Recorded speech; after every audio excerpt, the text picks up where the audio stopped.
it's just 6th January today and you guys are back on your old habits, you guys are back on your old tracks. तुम लोग वापस अपनी औकात पे आ गए हो. And that's why I'm here to give you a reminder that don't be a goddamn loser in 2026.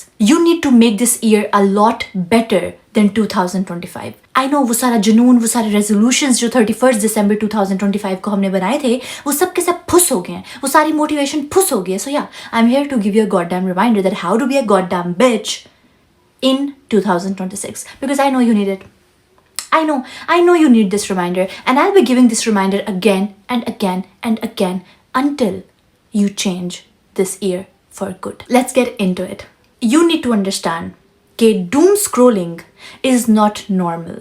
ये जो 2-2 घंटे बैठ के तुम लोग फोन देख रहे हो, 2-2 घंटे रील्स देख रहे हो, जिसमें एक टाइम पे तुम लोग खुश हो, एक टाइम पे तुम लोग सैड हो, एक टाइम पे तुम लोग डिप्रेस्ड हो, आई डोंट नो. 2 घंटे, 2, 3, 4, 5, 2 घंटे तुम लोग डूम स्क्रोलिंग कर रहे हो and your emotions are all over the place. Happy sad, excited, depressed, you know, your mind is all over the place. उसको समझ ही नहीं आ रही मेरे साथ हो क्या रहा है, ठीक है ना. So you need to understand, आपकी नाकामयाबी में, आपके लूजर होने में सबसे बड़ा जो रोल प्ले करेगा ना, वो ये डूम स्क्रोलिंग करेगा. जो सीधी बात है, डूम स्क्रोलिंग तुम लोगों को लेके डूबेगा अपने साथ, और तुम लोगों को ये बात जब रियलाइज होगी ना, तब तक बहुत देर हो चुकी होगी. Honestly, Doom scrolling at this point is not a normal thing. This is taking away your potential and your life and the quality of your life away from you. अगर तुम लोगों को लग रहा है ना ये 2-2, 3-3, 4-4 घंटे फोन पे हम लोग बैठ रहे हैं, तो ये बस नॉर्मल है, ये नॉर्मल है, कोई बात नहीं. मीम्स देख रहे हैं, हंस रहे हैं, दोस्तों को भेज रहे हैं, तुम लोगों को लग रहा है ना ये नॉर्मल है. नहीं, ये नॉर्मल नहीं है, क्योंकि मैं 2-2 घंटे रील्स नहीं देख रही हूँ. क्योंकि मैं जब देखती हूँ तो मेरा दिमाग खराब हो जाता है, मेरा डिप्रेशन शुरू हो जाता है. लिटरली मुझे 1 दिन लग जाता है रिकवर करने में, because I know how it feels. मैं वहाँ से होकर आई हूँ जब 2-2, 3-3, 4-4 घंटे में डूम स्क्रोलिंग करी होती थी. And honestly I was not happy at that point. मैं इतनी डिप्रेस थी, मुझे नींद नहीं आती थी, मैं सही से खा नहीं सकती थी, मैं कोई काम नहीं कर सकती थी. मेरा concentration level was like a turtle. मेरा कॉन्सेंट्रेशन लेवल 0. पता तो है कि क्या करना है, एबिलिटी भी है, टैलेंट भी है, सब पता है क्या करना है, कर नहीं पा रहे हैं. क्यों? क्योंकि माइंड जगह पे नहीं है. Mind is all over the place. Mind को समझ ही नहीं आ रही है कि मैंने क्या करना है. In 2026 we are quitting doom scrolling. जो सीधी बात है, बिकॉज डूम स्क्रोलिंग अगर तुम लोग नहीं छोड़ रहे हो ना, तो फिर तुम लोग जो मर्जी कर लो, doesn't matter at all. Honestly कोई फर्क नहीं पड़ेगा. अगर ये डूम स्क्रोलिंग बंद नहीं हो रही है ना एवरी डे 2-2, 3-3, 4-4 घंटे, तो आई एम सॉरी, फिर इससे आगे वीडियो ही मत देखो. ऑनेस्टली फिर छोड़ दो, ये वीडियो देखना छोड़ दो, बिकॉज इससे आगे जो मैं बातें करूंगी ना, वो तो सेकेंडरी चीजें हैं. फर्स्ट प्रायोरिटी हमारी ये है कि हम अपने आप को कैसे ट्रीट कर रहे हैं, हम अपनी लाइफ में एवरीडे क्या कर रहे हैं. उस 2 घंटे में, उस 3 घंटे में, उस 4 घंटे में तुम लोग जिम जा सकते हो, तुम लोग बुक पढ़ सकते हो, तुम लोग अपनी फैमिली से बात कर सकते हो. मैंने पिछली वीडियो में भी बताया था कि ऑनेस्टली अब मैं ये एडवाइस दूंगी कि please go watch a movie, go watch something you know which puts you in a stable position. एक मूवी देख लो नॉस्टैल्जिक, कोई पुरानी, जो आपको पीस दे, जो आपको कंफर्ट दे. ऑनेस्टली मैं अब ये कह रही हूँ कि यार मूवी देख लो, बट डूम स्क्रोलिंग मत करो, because Doom scrolling is taking away your potential. Honestly एक टाइम आएगा जब रियलाइज होगा और आपको पता चलेगा कि यार मैं बहुत कुछ कर सकता था, बट मैंने क्या किया. मैं फोन पे बैठा रहा 2-2, 3-3 घंटे, मैं पबजी खेल रहा था 2-2, 3-3 घंटे, मैं फोन पे था, रील्स देख रहा था, ये कर रहा था मैं. लिटरली ये बात सुनने में अभी अजीब लग रही होगी, but honestly this is the truth. The biggest mistake you will ever make is waiting for a perfect time. देखो, अगर मैं एक परफेक्ट टाइम का वेट करती ना ये करने के लिए जो मैं अभी कर रही हूँ, जो मेरा ड्रीम था, जो मुझे करना था, जो मुझे इनर कॉलिंग आ रही थी हमेशा से कि Zara you are made for this. Zara अगर तू ये नहीं करेगी तो कौन करेगा. ज़ारा तुझे ही ये करना पड़ेगा. This is something you are made for. तो अगर मैं एक परफेक्ट टाइम का वेट करती रहती आज से 6 महीने पहले, तो ऑनेस्टली मैं कहाँ होती. मैं अगर मैं वेट करती कि हाँ मैं 31 दिसंबर जब मंडे होगा या 1 जनवरी मंडे को होगा, तब मैं कंटेंट क्रिएशन स्टार्ट करूंगी, तब मैं बोलना शुरू करूंगी, तब मैं अपनी आवाज़ पहुंचाऊंगी, तब मैं शुरू करूंगी जो मैं करना चाहती हूँ, तो आज मैं कहाँ होती. I would have been a loser. You know why? क्योंकि जब आप वो नहीं करते हो जो आप करना चाहते हो, जब आप वो नहीं करते हो जो आपका दिल, आपका दिमाग एवरी डे आपको बार बार कहता है कि कर कर कर, तू इस चीज के लिए बना है, you are made for this, do it imperfect, don't wait for the perfect time. तो जब आप वो नहीं करते हो और जब आप अपने दिल और अपने दिमाग की वो चीखें नहीं सुनते हो, तो क्या होता है? आप डिप्रेशन में जाते हो. तो क्या होता है? आप अपने आप को एक ऐसे दलदल में डाल रहे होते हो जिससे निकलना बहुत इम्पॉसिबल है, क्योंकि ऑनेस्टली परफेक्ट टाइम तो कभी भी नहीं आता। आपका दिमाग आपको बार बार रीजंस देगा टू नॉट स्टार्ट, क्योंकि आप अपनी एक कंफर्टेबल पोजीशन में हो। आपको पता है कि ये मेरी एक कंफर्ट जोन है, ये मेरी एक छोटी सी दुनिया है। अब उस छोटी सी दुनिया से बाहर निकलने में तो मसला होगा, जाहिर सी बात है। दिमाग तो अलाउ ही नहीं करेगा ना कि आप उस छोटी सी दुनिया से बाहर जाओ और फिर जंगे लड़ो और फिर प्रॉब्लम्स फेस करो अपने उस सेल्फ तक जाने के लिए, अपने उस फ्यूचर सेल्फ तक जाने के लिए। ऑफ कोर्स ऐसा ही होगा ना, किसी का दिमाग उसको एवरीडे नहीं कह रहा है कि wow you are a winner, wow you can do it, wow you should do it. किसी का दिमाग नहीं कह रहा है। मेरा दिमाग भी मुझे एवरीडे जो है ना वो अच्छी चीजें नहीं कह रहा है। मेरा दिमाग भी मुझे एवरीडे हेट ही दे रहा है, मुझे गलत चीजें ही बता रहा है कि you are nothing, you are not worth it. But I am fighting against it because I know I own my brain. मेरा दिमाग मेरे कंट्रोल में है, मैं अपने दिमाग के कंट्रोल में नहीं हूं। परफेक्ट टाइम कभी भी नहीं आता है honestly. Start now, start today. Imperfect, जो सीधी बात है। अपनी कंफर्ट जोन से निकलने के लिए बड़ा गुर्दा चाहिए होता है, बड़ी जान चाहिए होती है, और वो गुर्दा और वो जान जो है ना वो हर किसी के अंदर नहीं होती है। Honestly the biggest loser I know is someone जो अपने फ्रेंड्स के साथ सिर्फ इसलिए है बिकॉज वो लोनली नहीं होना चाहता। उसके फ्रेंड्स उसका मजाक उड़ाते हैं, उसके फ्रेंड्स उसको हेट करते हैं, उसके फ्रेंड्स उससे जेलस होते हैं, उसके फ्रेंड्स उसको हेट करते हैं अंदर से, उसके फ्रेंड्स उसको पसंद नहीं करते हैं, उसको पुट डाउन करते हैं, उसके ऊपर कमेंट्स पास करते हैं, उसको बुली करते हैं। एंड स्टिल वो बंदा उनके साथ रोज उठता बैठता है। क्यों? क्योंकि उसको अकेले रहने से बहुत डर लगता है। Honestly if you are one of those people, I am sorry, आपके लिए कोई होप ही नहीं है। बिकॉज आप अपनी इतनी रिस्पेक्ट नहीं करते हो कि आप लोगों की महफिलों से उठ के चले जाओ।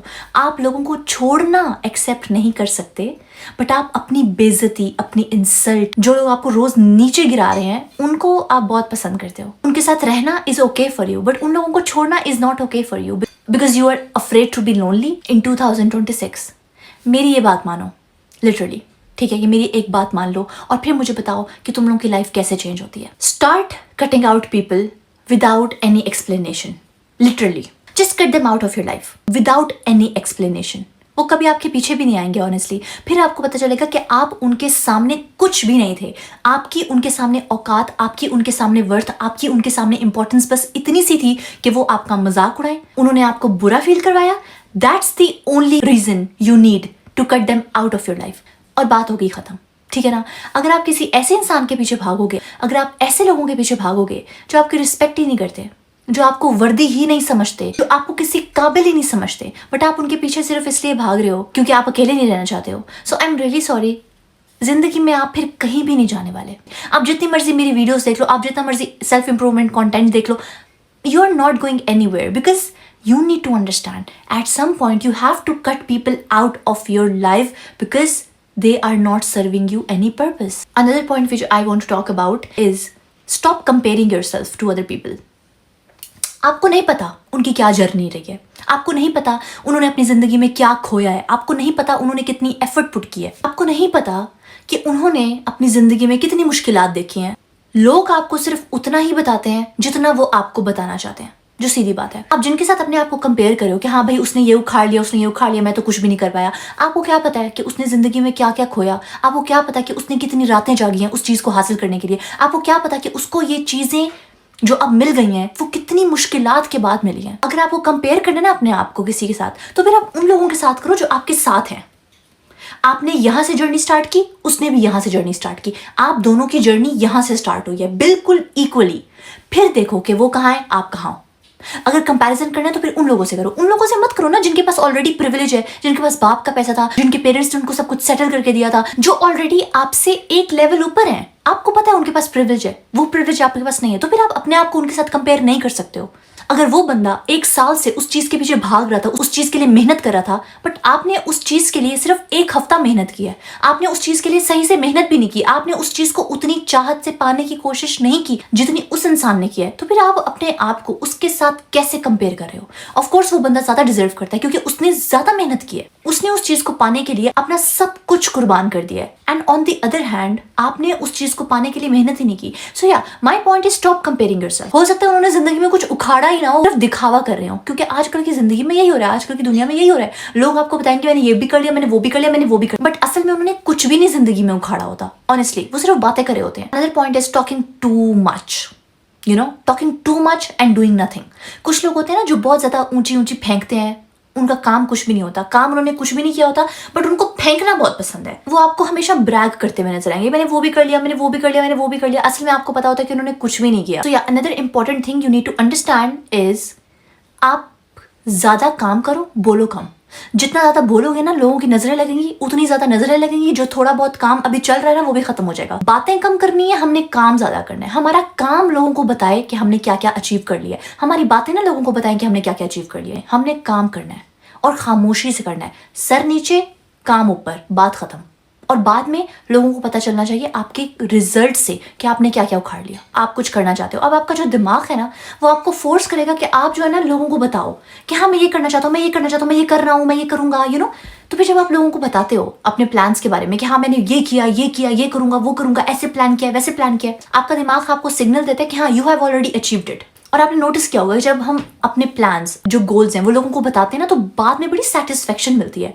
बाद में वो जुनून, वो मोटिवेशन नहीं रहती उस चीज को हासिल करने के लिए जो बात करने से पहले होती है। क्योंकि जब हम बात करते हैं ना तो हमें ऐसा लगता है और हमारा माइंड हमें सिग्नल देता है कि शायद हमने ऑलरेडी वो चीज अचीव कर ली है बगैर कुछ किए। सो या प्लीज बातें कम करो, काम ज्यादा करो, और फिर जो रिजल्ट्स आएंगे ना उसे खुद ही लोगों को पता चल जाएगा कि आपने जिंदगी में क्या उखाड़ा है। Another point you need to understand is over explaining. In 2026 you are not over explaining anything. आपने ये चीज नहीं की, आपने ये चीज नहीं की, आपने एक दफा बात कर दी, बात हो गई खत्म। इसके बाद आप 5-5, 10-10 मिनट अपने आप को एक्सप्लेन नहीं करोगे कि नो नो मैंने नहीं किया, नो नो नो मैंने ये नहीं किया, तुम गलत समझ रहे हो, प्लीज ऐसा मत करो, प्लीज ऐसा मत करो। नहीं होगा, ये नहीं हो रहा। क्योंकि जिसने यकीन करना होगा आपकी बात पे वो ऐसे ही यकीन कर लेगा, और जिसने यकीन नहीं करना होगा ना, आप उसको 1-1 घंटा भी समझाओगे ना, उसको यकीन नहीं आएगा। सो या अपनी एनर्जी कम लगाया करो, और अगर लगानी भी है ना तो सही लोगों पे लगाया करो। ये फजूल घटिया लोगों के ऊपर अपनी एनर्जी लगाने की बिल्कुल भी जरूरत नहीं है। सो या stop explaining yourself, stop over explaining yourself. ये तुम लोगों का जो है ना ये एंशियस अटैचमेंट स्टाइल है, जो तुम लोगों को मजबूर करता है अगले इंसान को ये बताने के लिए कि नहीं नहीं नहीं नहीं, you are important, please please मुझे छोड़ के मत जाओ, प्लीज प्लीज मैंने ये नहीं किया, प्लीज ट्राई टू अंडरस्टैंड, मैंने वो इस नीयत से नहीं किया था, इस नीयत से नहीं किया था, उस नीयत से नहीं किया था। आप जितना ज्यादा अगले को एक्सप्लेन करते हो ना अपना आप, उतना ज्यादा वो इंसान आप पे कम भरोसा करता है। आपने जब एक बात कह दी ना तो अब वो बात आपने कह दी है, आपको अपने आप को रिपीट करने की जरूरत नहीं है। जब आप अपने आप को रिपीट करते हो आप अपने वर्ड्स की वैल्यू खो देते हो। एक दफा बात कर दी, खत्म। इसके बाद अगला इंसान नहीं समझ रहा है, ओके, कोई मसला नहीं है। इस दुनिया में बहुत सारे लोग हैं जो आपको अंडरस्टैंड नहीं करेंगे, and it's okay. You have to go on without them, it's fine. छोड़ना पड़ेगा लोगों को जो आपको समझते नहीं है। अगर आप उन लोगों को नहीं छोड़ोगे ना तो वो हमेशा आपको उस पिंजरे में बंद रखेंगे। तो वो जो लोग हैं ना वो आपको कभी भी आगे बढ़ने ही नहीं देंगे, वो हमेशा आपको उस पिंजरे में बंद करके रखेंगे, और आप पूरी जिंदगी उनको एक्सप्लेन ही करते रह रहोगे कि नहीं मेरा ये मतलब नहीं था, मैंने ये नहीं चाहा था, मैंने वो नहीं किया था। तो या you have to leave this people. इनके साथ रह के आप जिंदगी में बहुत आगे तक नहीं जा सकते हो। I hope you like my video. मेरा गला बहुत ज़्यादा ख़राब है मैं फिर भी ये वीडियो बनाई है मैंने। ये वीडियो बनाना बहुत बहुत ज़रूरी था, मुझे ऐसा लग रहा था, बिकॉज आई अंडरस्टैंड कि जब हम रेजोल्यूशंस बनाते हैं तो उसके बाद 1-2 हफ्ते के बाद हमारा जो स्टेमिना है, हमारी जो वो जो पैशन होता है, हमारा जो एनर्जी होती है ना वो बहुत कम हो जाती है। I get it, and that's why this reminder was much needed. Thank you so much for watching my video. You guys can follow me on Instagram, Snapchat, TikTok. The name is yours truly Zara, उधर भी। And मिलते हैं अगली video में। अल्लाह हाफिज़।